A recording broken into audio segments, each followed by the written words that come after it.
hate my job. Read my lips.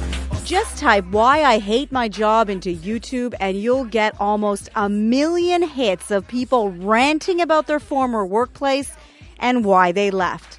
You'll also get this by American songwriter A to Z. I hate my job. Trick, I'm a business major. She gon' say I'm instigating when I say that I... Frustrated with his waiter job, he wrote the song and quit right after recording it. Founder of CareerJoy, Alan Kearns, says leaving a job like this means there's no going back. But there are advantages to that. The biggest benefit is certainly commitment. I mean, once you do something as public as that, then you certainly are committing to a course of action. You're going to be leaving, I think, out the door after the interview or after the conversation. Like A to Z, many are so miserable at work they're willing to throw in the proverbial towel in the most dramatic way. And as for this job, well, not that I have a choice, but it, I quit.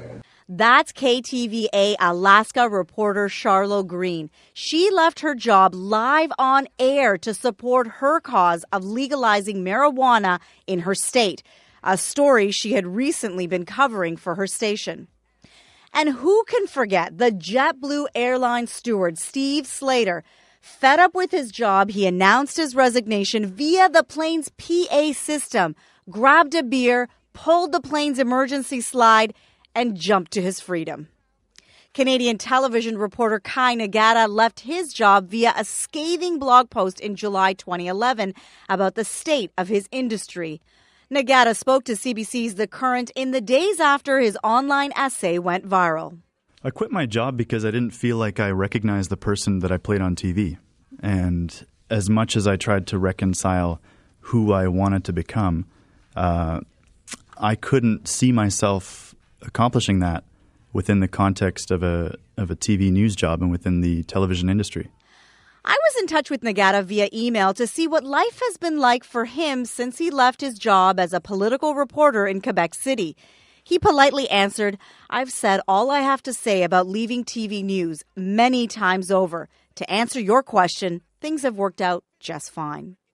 But Kearns points out that's not true for everyone.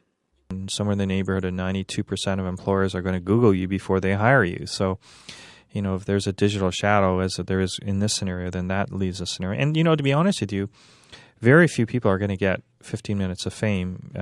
It's everyone's excited about it, and then it quickly goes away. Kearns says resigning from a job is almost like dumping a long-term romantic partner. You can break up and feel really good at the moment, and then you look back and say, oh, man, I really was not very respectful of that relationship and that person and the good things that I had there, versus somebody who says, you know what, I accept the fallbacks and the challenges and the good things that I had here, and I'm thankful for this opportunity, but I'm ready to move on. And I mean, your boss is a person too, as we say, you know, so, and your coworkers and other people. So you know, you just don't know also where your boss or coworkers are going to be landing next.